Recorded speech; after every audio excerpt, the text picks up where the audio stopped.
And we're back. Hello again. Episode 78 of The Horror Guys. I'm Brian. And I'm Kevin. And we're The Horror Guys. It says so right there. It says so over there, too. Yeah. All right, so we've got, what do we got this week? Films? We got horror movies and a short. We got horror movies, surprise, surprise. We're going to talk about them. And a short. Yeah. What are we going to talk about this time? I'll tell you all about them. I don't know, I've forgotten already. Oh, yeah, Dead Birds. Dead Birds from 2004. Yes. Scars of Dracula, another classic. Christopher Lee as Dracula. And a short film called The Bargain.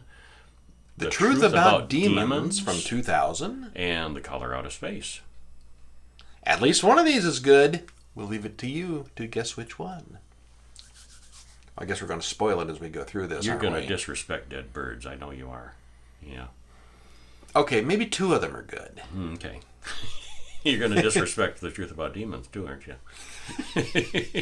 He knows. He's going to disrespect movies that I own on DVD. We don't usually talk about these ahead of time.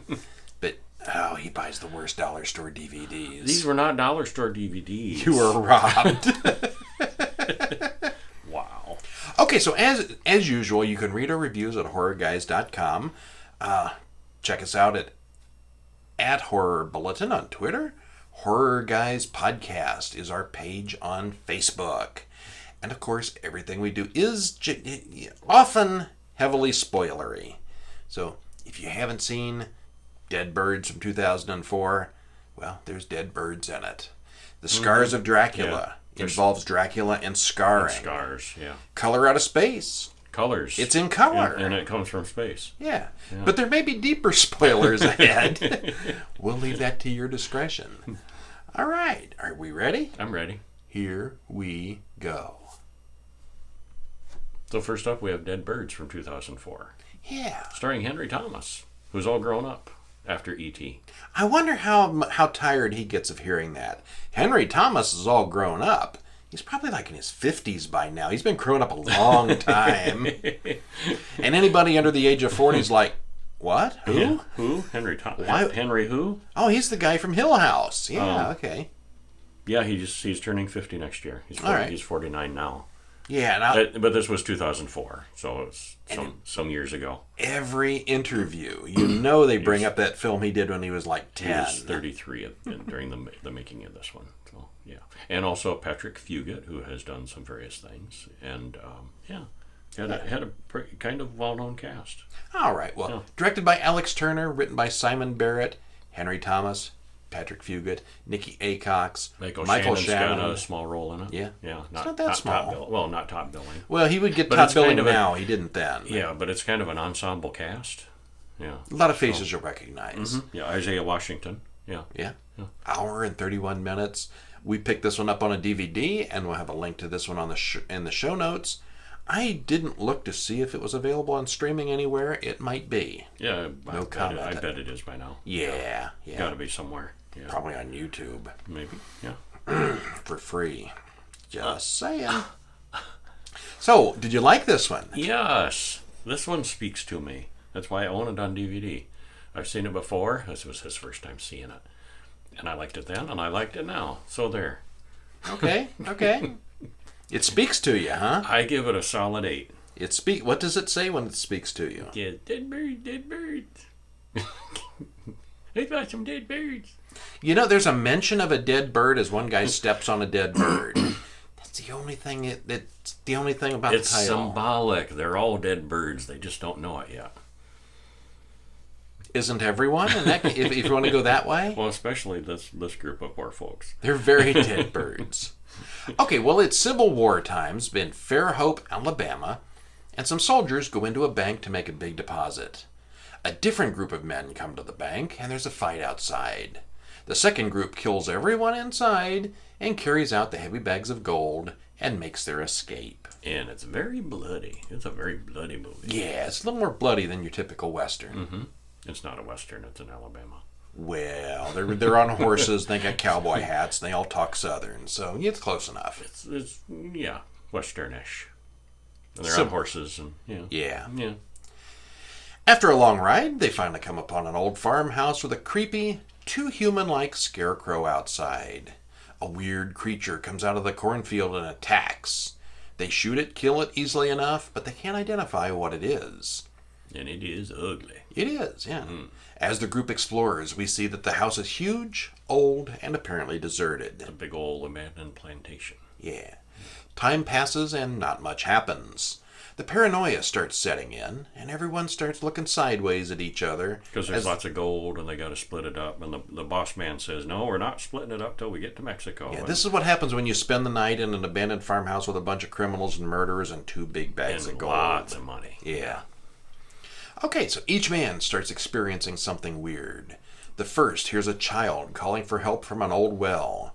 When he lowers a rope down, the thing inside pulls him in.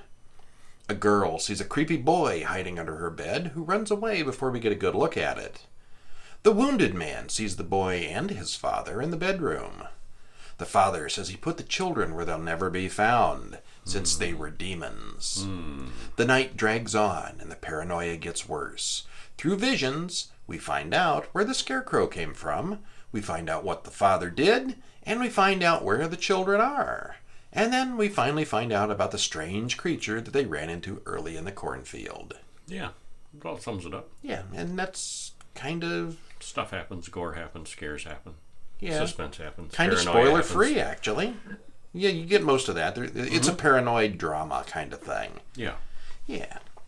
Well, it's got a really good ensemble cast, and a nice setting, and a good idea. On the other hand... Nope, not on the other hand. The horror elements... You're not allowed to say on the other hand. Nope. Despite this, the horror elements are pretty poorly used. There's almost nothing but jump scares and flashes of scary children and things that you will literally miss if you blink. I type in my review and I swear I missed 3 ghost sightings. If you blink at the wrong time, you will miss them. Some of them are fast, I do admit. You know there's a loud blast of music, so you know something happened, but you look up and it's like, she's looking under an empty bed. There's a lot of suspense here and a lot of paranoia, but it's really slow-paced and pretty dull, I thought. Not dull. It's not dull. This is your chance. This is your chance. I liked it. I wasn't bored. Okay. Not All bored. right. Not bored. All right. I liked them. I like these characters. Rooting for these characters, and it's sad for them. And All right. yeah. So you'll have to see that one and decide for yourselves. Yes. Everyone should watch that one. Now, which one do you want to do next? The demons or the Dracula? Dracula. Lick the Scars of Dracula. Lick the Scars of Dracula. This is the That's got to be a fetish This video. is follow-up to Taste the Blood of Dracula, right? Yes. So this is Lick the Scars of Dracula? Yeah. Taste the Blood of Dracula we reviewed last week from 1970. Also 1970. This, and he didn't he didn't say more than 30 words in that film because he was saving up all his words for this one. He does have a lot of dialogue in this one. Yeah. Same year, Christopher Lee again, Hammer again, takes up right where the other one left off. Directed by Roy Ward Baker, written by Anthony Hines, stars Christopher Lee, Dennis Waterman, Jenny Hanley, and it's got Michael Ripper in there, and it's 1 hour and 35 minutes. Link in the show notes. And here's the trivia for it. The cover for the DVD, I swear that's Nicolas Cage and not Does Christopher look Lee. a lot like him. Yeah. Yeah. If you're watching it on Well, YouTube, check I'll put the cover on. But check the artwork out. Yeah, It the looks cover more art. like Nick Cage than it does. once you see that, you can't unsee. Yeah, I don't even know if he was even born in 1970, but it could be him. Did you like it? Yeah, overall, a little bit silly with the bat, but yeah, overall, I was entertained. Suddenly he has this very, very handy bat familiar that it does all kinds of useful errands for him. Yeah, and including reanimating him because you're about to start the description. Yes. And, Yeah, the bat is a little over the top. Suddenly, never in the other movies has he had this bat, who's his right-hand man. This is also actually the first Dracula movie with Christopher Lee where he really does anything. He did a lot more. He did a lot in this one. Yeah. In most of the other movies, he just stands around, looks creepy, hisses, and bites people. Some of the movies he never even spoke. Some of them he didn't say much. Others he just randomly killing from the shadows. And this one, there's a story, and he does stuff. If you can get over the fake bat, this might be the best of them. I liked this one a lot. Yeah. Just because Christopher Lee does things. Yeah, he's more Dracula-ish. Or maybe less Dracula-ish. Doing Dracula stuff. Well, we start out with a camera shot of Dracula's castle where a bat flies in, and for some unexplained reason, it drips blood on the ashes of Dracula. And the ashes are right where we left them in the previous movie, Taste the Blood of Dracula, on the altar where he turned to dust again. Dracula is instantly rejuvenated and resurrected, and this is like 2.5 minutes in, and then the credits roll. And he says, "Thanks, Superbad, I feel better." Pretty much. No, he doesn't really. Why was the bat? He doesn't really say that, but was the bat bleeding? I think it drank some blood from somebody and erped it up on him, regurgitated it. So last film was Taste the Blood of Dracula, and this is Puke the Blood of Dracula? For the bat, yeah. Yeah. Yeah, I think that's just what it was doing. Probably from people in the village, somebody in the village, because, What few were left? Yeah.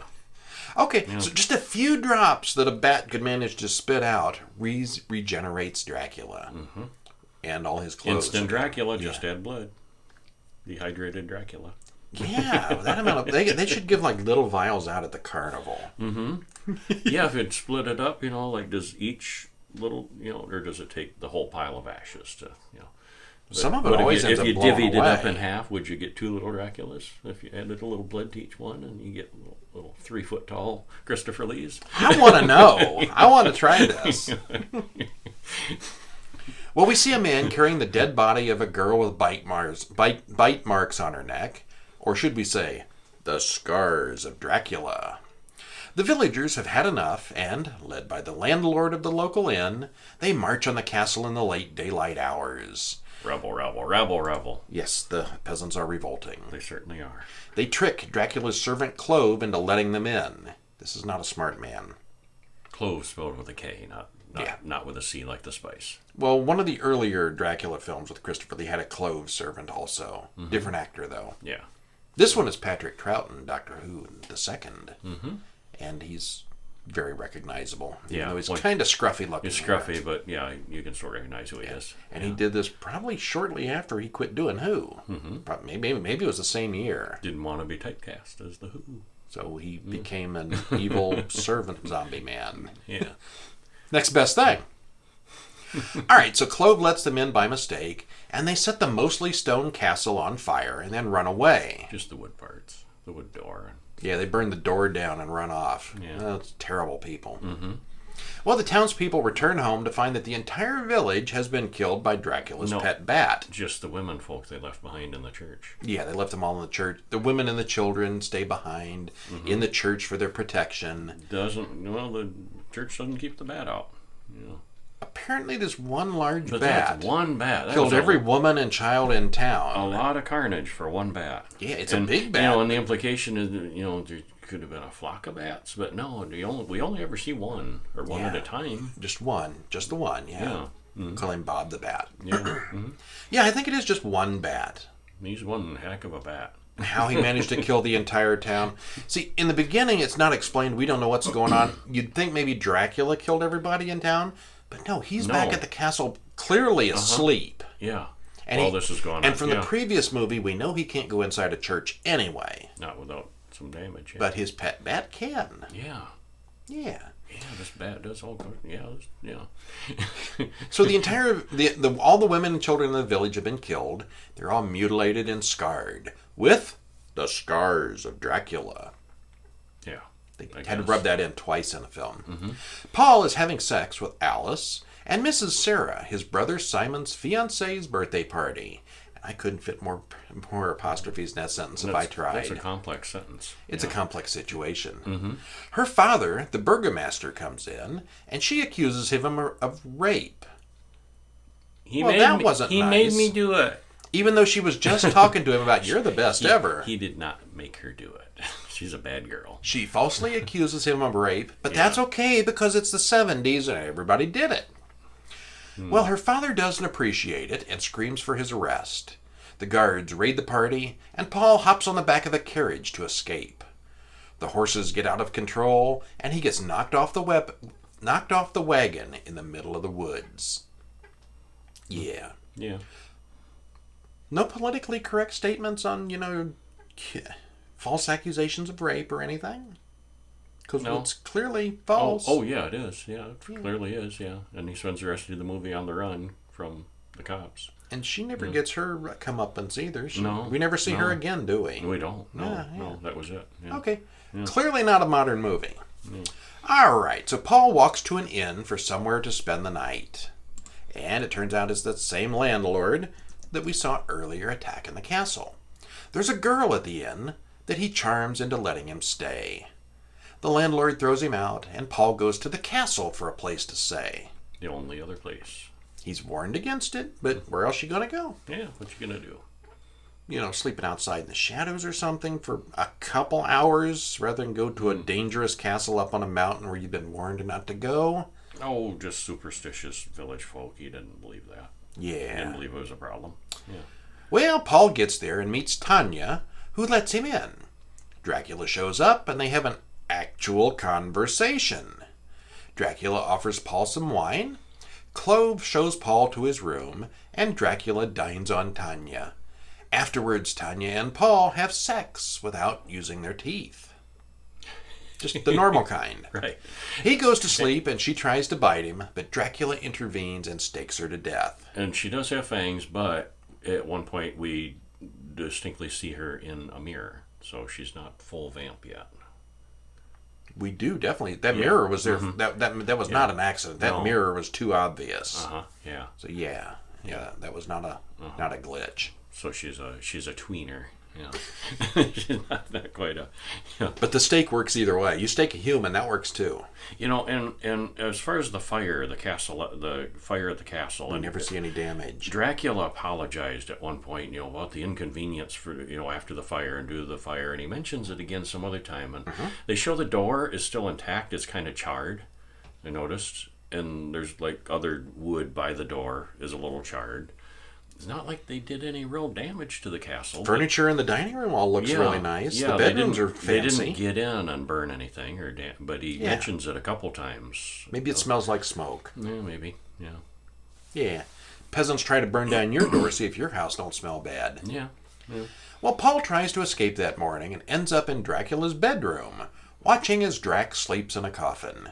It's a room with no doors, only accessible from high up on the castle wall. You got to be a vampire or have a rope to get in here. Well, he had a rope, but then Clove hauls it up. And, So he's got no way out of the room. Mm-hmm. Well, his brother Simon and fiancée Sarah start looking for Paul in the countryside. Clove dismembers what's left of Tanya and burns her parts up in a tub of acid. He finds the photograph of Sarah that Paul had in his pocket, and he likes her a lot. He likes her a whole lot. Yeah, there's a lot of stalkers in these old movies. She's so pretty. Yeah. And I think he was wanking to her picture. I think that is the implication. That one scene was the implication that he was pleasuring himself. Yeah. I mean, it wasn't graphic at all. Didn't see it, but that was certainly the implication. Yeah, it definitely was. Yeah. There's very little real. Well, there was sex earlier. There were a couple sex scenes. Yeah. Again, very 1970s, non-graphic. But definitely, yeah. Well, Simon and Sarah finally make their way to the castle. They meet Dracula, and Sarah soon finds herself locked in a bedroom.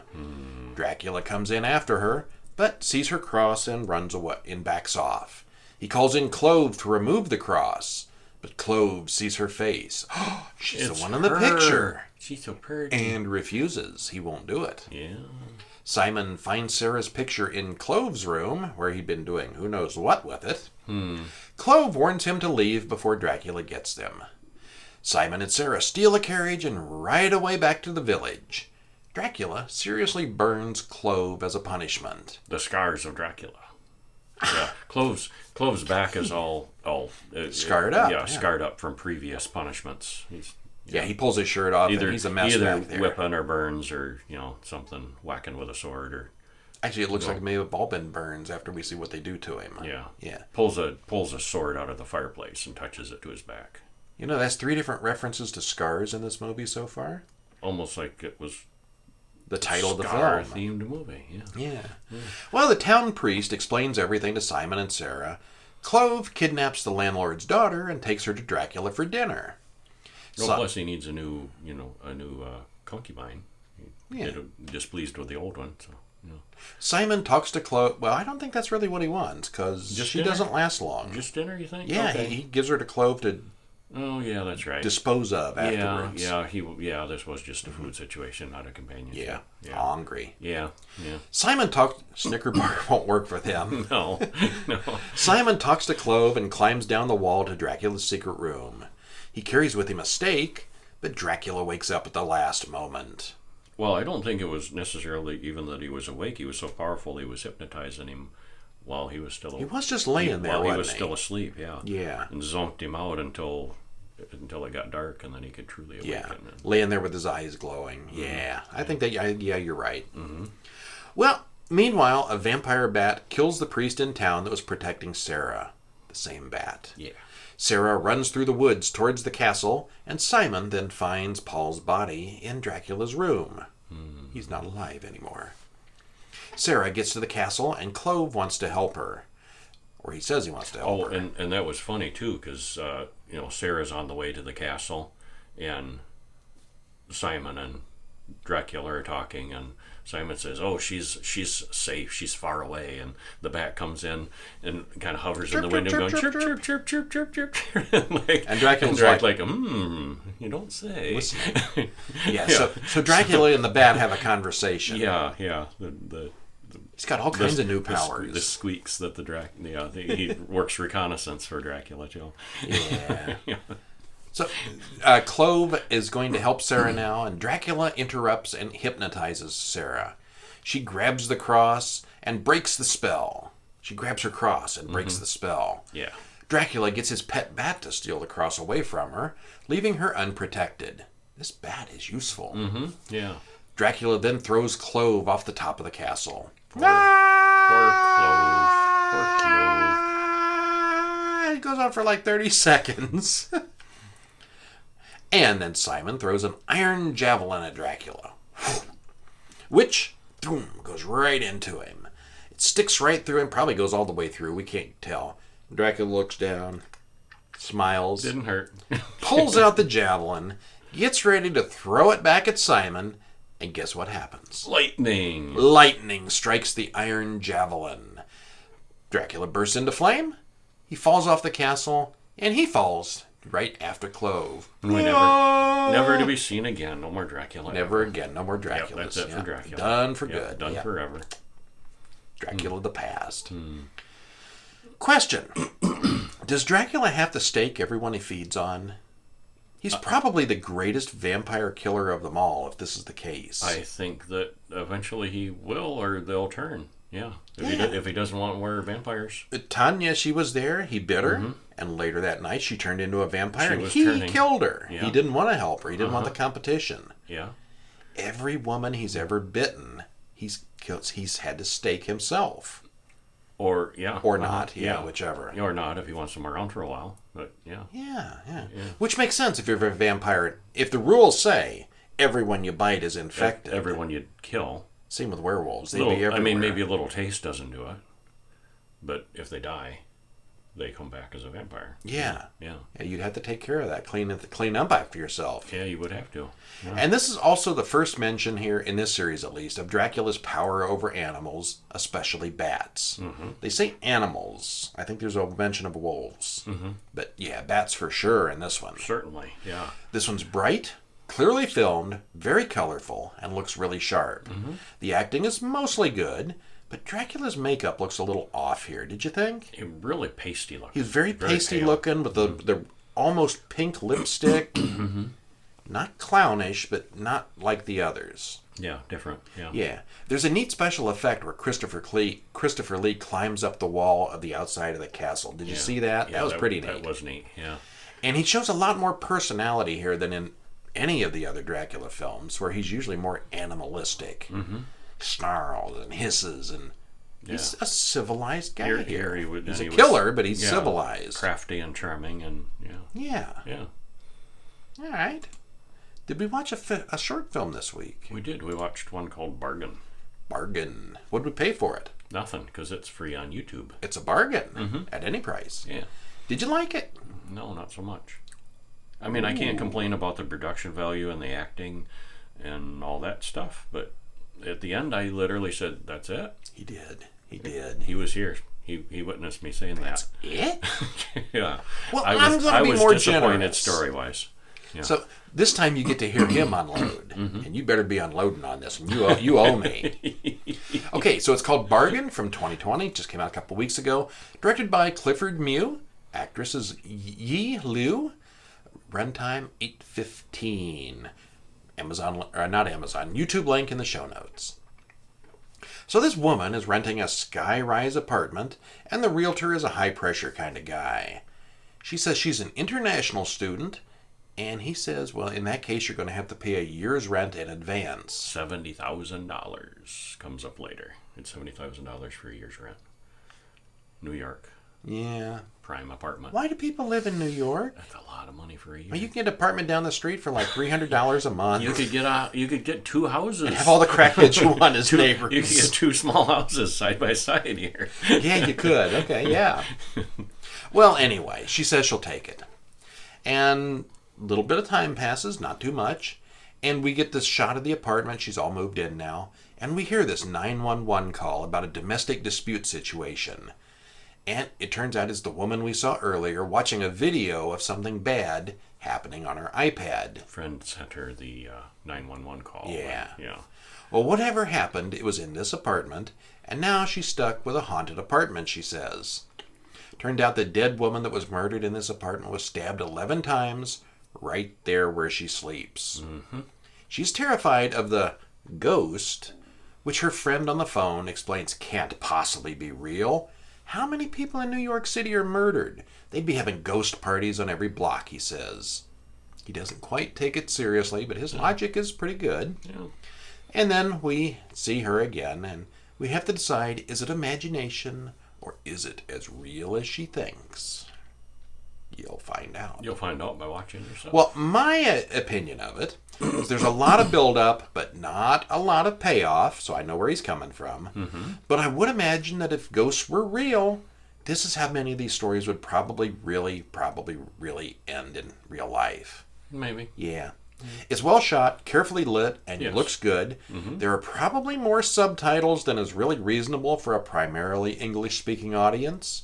They start off speaking English. But she makes a call to China. A rather long call yeah. to China, where she said she's not Chinese. I didn't catch the language, though. Well, I didn't quite get that, but she said, but it is sounded Chinese to me. Certainly not Japanese. I thought she was calling China. No, not Japanese. Yeah. Not Korean either, I can tell. Yeah, I don't know. Yeah, I think it was China. I don't know what she was talking about there. So anyway, she called somewhere and had subtitles for probably half the film. Because the realtor asks if she has views like that in China, and she says that's not where she's from. But then she calls. Maybe she is from China. She's just not from the big city where the towers are. Yeah, maybe. It could go that way. Yeah. Well, whatever. Yeah. If you're into modern ghost stories, it's worth a watch. It's a little bit different. Mm. Now, No. slam away. No. What? No, I've done my slamming on it. No, you hated it. It was the worst movie you'd ever seen. No, that's not true. Not true. I've seen worse. This week? No, not this week. Ah, okay. But we have The Truth About Demons to talk about, which I understand that you didn't like very well. Yeah, I liked it a lot. This is another one that I own on DVD because I liked it so much. I bought it and own it, and we'll watch it again and again. Well, I don't know about that, but I've seen it a couple times and I still liked it. A couple of... I suffered through this once. Just once. Mostly. Huh. Okay, so it's The Truth About Demons I liked it. from the year 2000, directed by Glenn Standring, written by him as well. Stars Carl Urban, Katie Wolf, Jonathan Hendry. Run time of 1 hour and 30 minutes.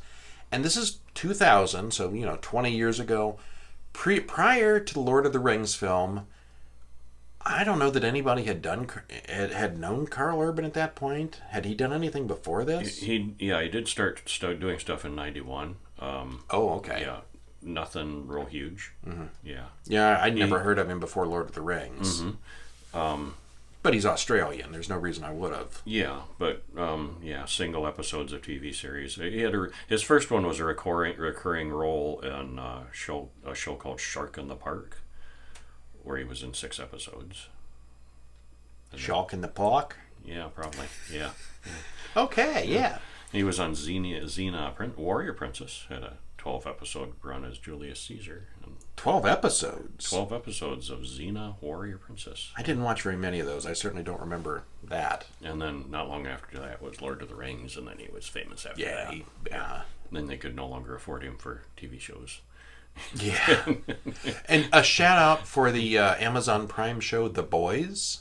Yes. He's the main star of that, and it is really good. If you like superheroes, it's really good. If you like a different view. A dark, grim, depressing, violent telling of superheroes. Yeah. And gray area, who's the good guys and who's the bad guys for sure in that. Yeah, it's very good. Yeah, you should check that out. Yeah. The whole premise is, what if the Justice League were really a bunch of jerks? Yeah, mostly jerks. Yeah. Heavily jerky. Yeah, not entirely, but murderers and so forth. Yeah. Okay, but the truth about demons starts out with anthropologist Harry Ballard is working in his office when his assistant Johnny tries to scare him, but it doesn't work. This seems to be a game they have going back and forth trying to scare each other. Mm-hmm. Harry is a researcher into cults and covens. He receives a package in the mail that's dripping blood. It came from one of the cults. Well, it's a videotape, and on the tape there's a bald man talking to a group of cultists, and he says they're going to show Harry the truth behind demons.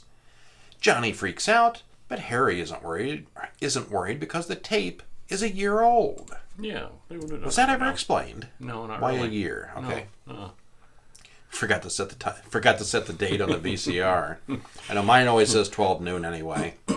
So on his way out of the building that night, a woman with too much makeup asks if he's seen the sorcerer, and then asks if he got the video. Mm-hmm. Have you seen the sorcerer?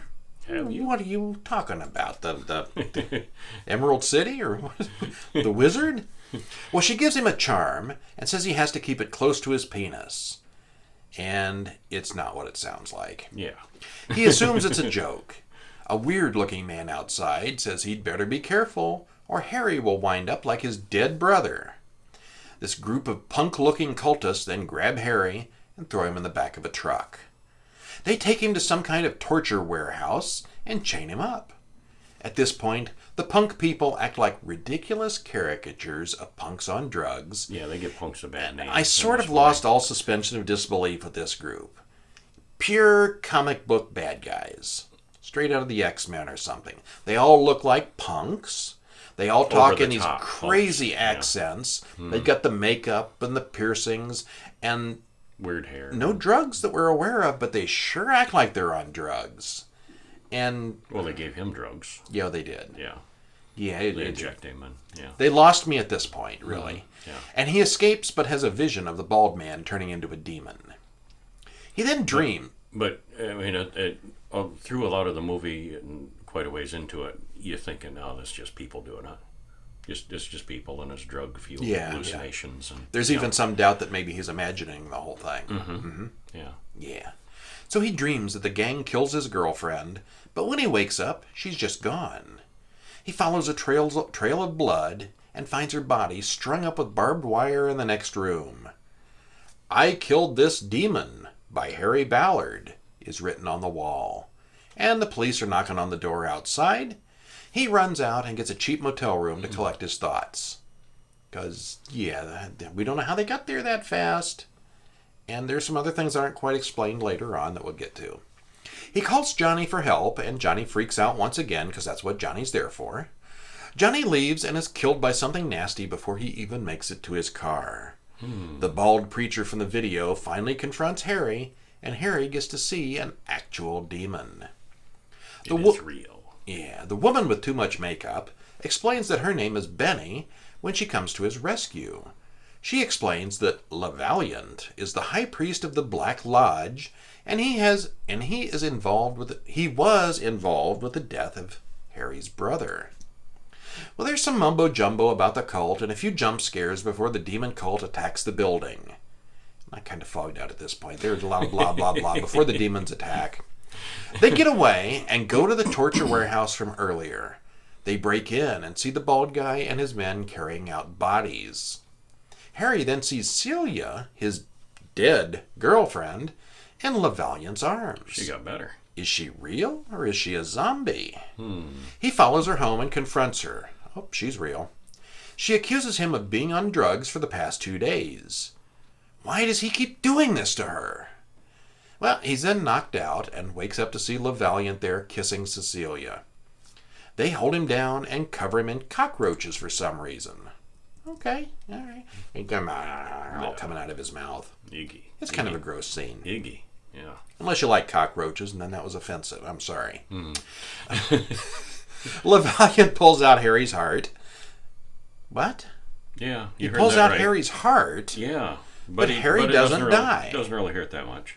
Benny then frees Harry, and they go home and have sex. How Harry has sex with no heart is a mystery, but he does. Apparently he's pretty good. Yeah. He has a dream where his dead brother tells him to just believe in himself to beat La Valiant. It's like you healed Just 3 times. believe in yourself. You can do it. Harry pulls his chest open to demonstrate that he's grown a new heart. Yeah. He believed in himself. Because he believed in himself. Yeah. Try that trick at the hospital. Suddenly, CGI demons appear, and they tear La Valiant apart. For reasons. Turn on him. The police arrest Harry, and he just laughs and pukes up cockroaches. Celia comes in as his lawyer, and she wants to know what power Harry has. Okay. She says that he was the one who killed... She says that she was the one who killed Harry's brother last year. But then she leaves, and Harry and Benny are committed to a mental hospital at the end. Yeah.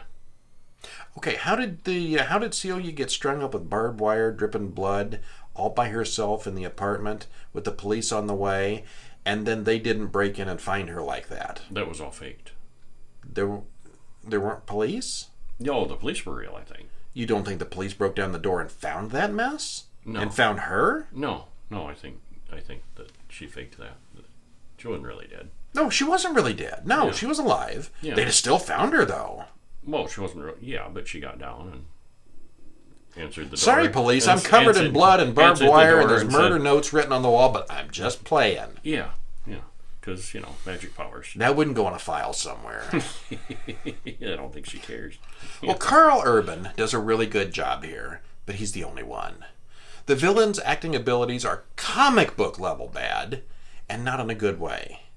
All of the villains look like something out of a 1980s version of a punk, goth, underworld, Matrix-style nightclub. These guys would have been great in the Matrix. Except they're just weird here. Weird for the sake of being weird.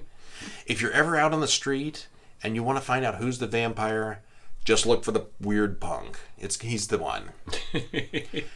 Except for Benny, who wears the most ridiculous makeup I have ever seen on a character we're supposed to like. Crack whores on the street have better looking makeup, and they're more stable as well.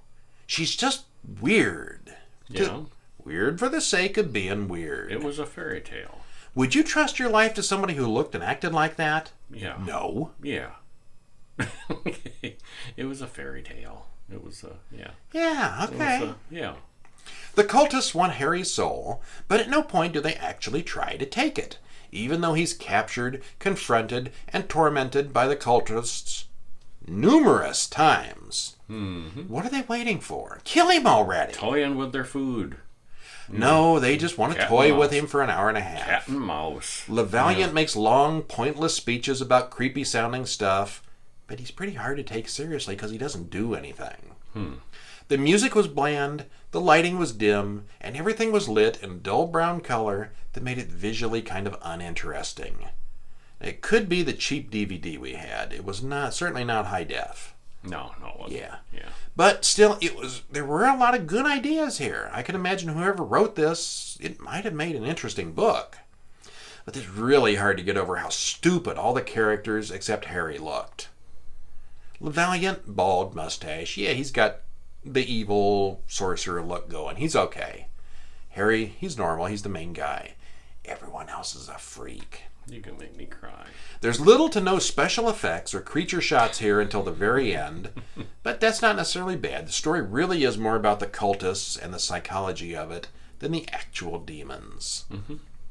Yeah. Yeah. All right. Yeah. Okay. So, check this one out for yourselves too. See what you think. And contact me and tell me how much you like it. How much you enjoyed it. we'd like to hear your opinion one way or the other. We really would. Okay, and then we watched, did you see a colorful movie this week? The Color Out of Space? The Color Out of Space. That's the one. It's a real color. Well, it's not. Magenta is not a real color. Technically, scientifically speaking, they use a lot of magenta as the main color. And scientifically speaking, it doesn't exist on the spectrum. It only exists because our eyes interpret that mix of red and blue, and we see magenta. There's plenty of magenta here. There is, yeah. It's a very brightly lit movie. Colorful. Very colorful. Yeah. Yeah. Okay, so next up we've got the color. I keep wanting to say the color purple. No, well, the color out of space. Directed by Richard Stanley, written by H.P. Lovecraft and Richard Stanley, stars Nicolas Cage, Jolie Richardson, and Madeline Arthur. Hour and 51 minutes. And, hey, Nick Cage gets to be in a movie with weird colors in it again. What did we just review Mandy last week or the week before? This one has colors again. It's a double feature. We've seen it available with Mandy and The Color of Space, and both covers look the same. Because of the colors. The weird magenta coloring, yeah. Mm-hmm, yeah. I don't know if they were made at the same time, but clearly there's some relationship going on there. Uh-huh, yeah. Did you like it? I did. I loved it. Yeah. Yeah, I thought it was really good. Yeah. And I thought that it is a testimony to Nicolas Cage's versatility as an actor. Because in Mandy, he's kind of a badass lumberjack, vendetta kind of killer guy. Mm-hmm. And here he starts out kind of wimpy, but he changes halfway through in that. Yeah. And here he's a dad. A good dad and a bad dad, but he's just a dad. Yeah. Just a normal schlub. Yeah. I thought his characters were very distinct between the two movies. Yeah. Seeing them that close apart, it was easy to see. Yeah, if you like seeing Nicolas Cage spaz out and do his rants and screaming and freaks out, he's got a couple of good ones in this one. Yeah. He didn't so much in Mandy. He just turned John Wick on that one. Yeah. Killing everybody. Uh-huh. This one, not so much. Mm-hmm. All right, well, credits roll as we see shots of creepy, cloudy, foggy woods. The narrator reads lines from the Lovecraft story that the book is based upon. Mm-hmm. Lavinia Gardner does a spell in the woods to cure her mother's cancer. She also wants to get out of that town. Guy walks up that she's never met before. His name is Ward. He introduces himself as a surveyor for the county. He was the narrator at the beginning, too. Was he? Okay, Yeah, I did not pick that up. Oh, okay. I recognized his voice, yeah. Okay. Well, she's heavily into Wicca and related things, and he seems otherwise like a normal guy. He's a hydrologist. Yes, a water expert. Studying the water, yeah. Yeah, she goes home, and we see that Teresa, the mom, is suffering from cancer. Her brother Benny is a pothead, and the father Nathan is just trying to keep everything running together. The littlest brother wants to see stars by looking down on a well, and we see, for some reason, it's Chekhov's wine cellar, that he has a wine cellar in the basement. Yeah. Which... You were going to say something? No. Okay. That night, we see them all in bed asleep. The dog starts whining and things start vibrating. A bright light comes on outside, and all the animals go crazy. They've got alpacas, they've got a German shepherd, and they've got 3 kids. Mm-hmm. They all rush outside to find the glowing meteorite has landed in their backyard. It smells undescribable.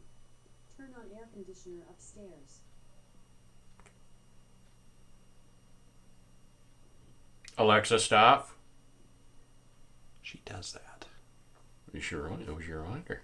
Yeah, but she doesn't turn off afterwards sometimes. It smells undescribable. Yeah, but only to him. Yeah, he's the only one that smells it. Yeah. Nobody else. I don't smell anything. Yeah. Yeah, so it kind of affects everybody differently. Mm-hmm. And Jack, the little boy, seems to be in shock, but he recovers pretty quickly. Well, the sheriff comes out, and he doesn't smell it at all. Ward says it's just a meteorite because they needed a scientist to tell us this. Yeah, actually, that was kind of funny. That's a meteorite. We got no idea what this is, and he comes out. Oh, that's a meteorite. Oh. A rock that fell from the sky. We don't know what it is. I mean, it's not an alien. It's not a flying saucer. It's not a nuclear missile. It's a rock. I mean, it's a weird glowy rock, but it's a rock. And they all gather around this glowing rock, not even realizing it could be radioactive or something. But let's all circle around and touch it. Yeah, it's hot and it's letting off vapors and glowing. Brilliant people here. Yeah. So Ward then meets Ezra, a crazy old man who's a squatter on their farm. It's never really explained why. I think he was there first, and they just never hermit. kicked him off. Yeah. Yeah. Okay. It's a big property. Yeah. Yeah. It comes up in conversation that they all drink water from the well, and sometimes the water is just a little off. It's especially off today. Yeah, it looks like Brackish. brown. Yeah. Yeah. Well, Ward takes a water sample and later on finds something unusual with the water. It starts storming and lightning strikes the meteorite repeatedly. It attracts the lightning. After the rain, Ward starts seeing strange colors in the woods and his car starts all by itself. The next morning, the meteorite is completely gone. It's vanished into the earth, but strange flowers have appeared. Teresa is cooking food in the kitchen and accidentally cuts her finger off. Kind of in a trance. Yeah, she's zombied out there for a minute. But she's got cancer, she's on drugs, so there's no reason to think it's anything supernatural or weird. It's just accident. So she and Nathan rush to Arkham Hospital, which is over an hour away. To reattach her fingertips. Yeah. Well, Jack starts talking to voices he hears from the well. His friend. Yeah, his I'll play friend with in the my well. friends. He also starts drawing pictures of an oddly colored monster. He sees the light and the strange insects in the bottom of the well. Ward then stops by to tell him not to drink the water, and then he goes to see Ezra to tell him as well. Ezra hears them under the ground also. And he's kind of crazy. Well, he's kind of typecast as a crazy old pothead. Tommy Chong, yes. Who really is a crazy old pothead. He's a crazy old pothead in this too, yes. Typecast. A little bit, yeah. So he's even recorded them on a tape player. Ezra says they came on the rock. Yeah, and Ward only hears static, but Ezra says he can hear voices. I think he hears the whistling too, maybe, but it's not voices. Something, but he doesn't think it's anything that weird. And Ezra's like, oh, it's them, it's voices, it's them, they're talking. You can hear them. Yeah. So he talks crazy, and Ward leaves him alone. Then on the way back from the hospital, Nathan almost runs over Ezra's mutated cat on the way home. Weird things have been happening back at the farm. Nathan gets home and blows up at the kids for being a pain. He goes to take a shower and finds a jellyfish-type thing in his shower and a rash on his arm. The family starts arguing more and more. The garden starts out putting out huge but strangely formed fruits.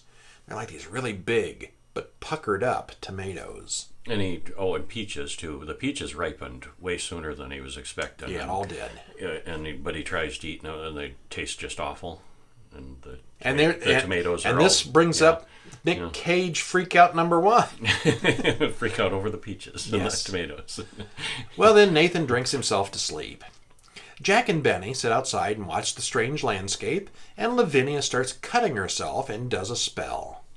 Benny and Jack then go into the barn to check on the alpacas, and apparently these kids have never seen the Thing before. Ew, yeah. The Thing. This is right out of the John Carpenter's Well, now they have seen the Thing.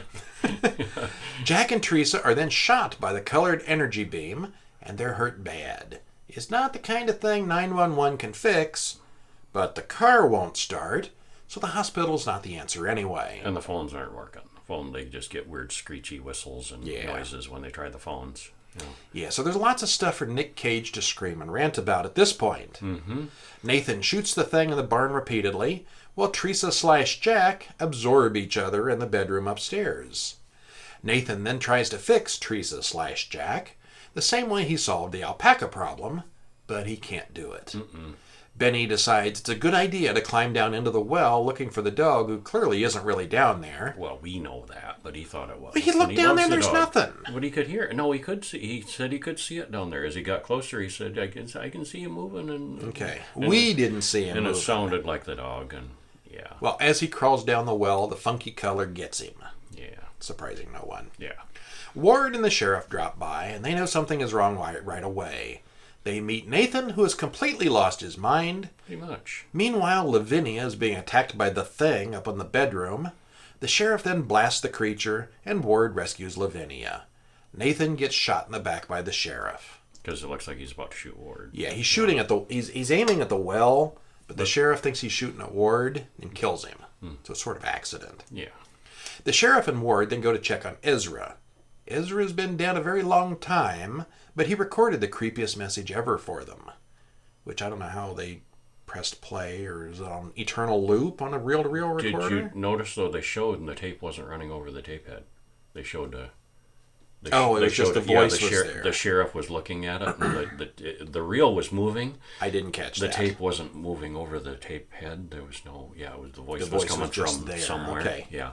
All right. Yeah. He recorded the creepiest message ever for them. A tree then reaches down and grabs the sheriff, leaving only Ward alive. Ward gets a vision of the colors homeworld, and then it comes out of the well. Dun dun dun. And then things really get crazy. Yeah.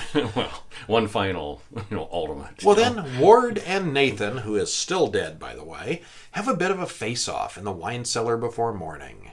The city then decides to build a dam there, supplying the entire eastern seaboard with all the water it could ever need. So was everything okay or not? Happily ever after. Yeah, maybe, probably, perhaps. No. No? Okay. All right, well, there's mention of a few H.P. Lovecraft tropes in here. Arkham Hospital, Arkham Asylum, Yeah. and the Miskatonic River. And I noticed Ward was wearing a shirt, Miskatonic University. Oh, okay. The weather report on the TV mentions Innsmouth, Dunwich, and Kingsport, all cities from other Lovecraft stories. So that's what they need to do with a shared universe. Well, and the director said that he's planning on making that this is going to be the first of a trilogy. That there is more going to be coming. All right, Nick Cage didn't start it all. More in this universe, I guess. All right, well, the visuals and music are good. The creature effects are excellent, and the acting is all good here. Now, Nathan seems like a perfectly normal good guy father before all the trouble starts. So his shift to an abusive madman is a little out of the blue here. We don't see any indication that he's like holding in a lot of stress, or that he's a drunk, or that he's a abuser, or anything like that. It was the color. He seems like a nice guy in the beginning. The color is driving them all mad. Yeah. Yeah. Still, does it create things that aren't there to begin with? Yes, apparently. All right. Yeah. Still, he's been drinking ice from the well, so it's obviously done something to him internally. Yeah, and they show that with he pouring a drink and The you can ice see cubes the, are just the funky ice colors. is shimmering, Yeah. iridescent, like something's not right there. So he's not drinking the water, but he's having the not. ice. Yeah. Yeah, it's a long film that never really, almost 2 hours, and never really drags. The characters all work well, and the creature is mysterious enough to stay interesting all the way to the end. Never do get a lot of answers. I really liked it. Me too. Yeah, it was good. Excellent. Strong recommend on that one. Yes. And that's our show. Thanks for joining us. Stop in during the week at horrorguys.com for news and horror updates, to comment on the podcast, or to contact us. Will we have movies next week? We always do. We will have movies next week. Yeah. We'll be watching some more classics. We'll begin with Revenge of the Creature from 1955. You mean he wasn't dead? He wasn't dead. This is the sequel to Creature from the Black Lagoon from the previous year. Yep. The Vampire Lovers from 1970 Hammer. I haven't seen that. That's the third 1970. Busy year They for were a Hammer. busy year, yeah. Digging Up The Marrow from 2015. That's available, is that a Shudder? That's a Shudder. That's Yeah. on Shudder. Uh-huh. And 2014's documentary, Why Horror? Why do you watch horror? Send us an email. Yeah. horrorguysmail@gmail.com. Tweet to us at Horror Bulletin. Leave a voicemail, 937-453-1333. 1575. How many podcasts have an actual phone you can call? Well, this Actual one phone does. number, yeah. It's voicemail. You're not going to talk to us live, so don't be afraid of that. Call in the middle of the night. We don't care. Once in a while, we should surprise them and say, an answer. Hello? Hello? No, not going to happen. No. But yeah, and we would like to hear, why do you like horror movies? How did you start with horror movies? Yeah. Yeah. Why? Why horror? Bring it on. Yeah. And we'll probably sneak in a short film or two next week also. Yeah. Well, he's Kevin. And he's Brian. And we're the Horror Guys. And we'll see you next week. See ya. Bye. Bye. You don't have your I skeleton don't have my little hands. bony hand. No skeleton hands. Bony hand. Bye.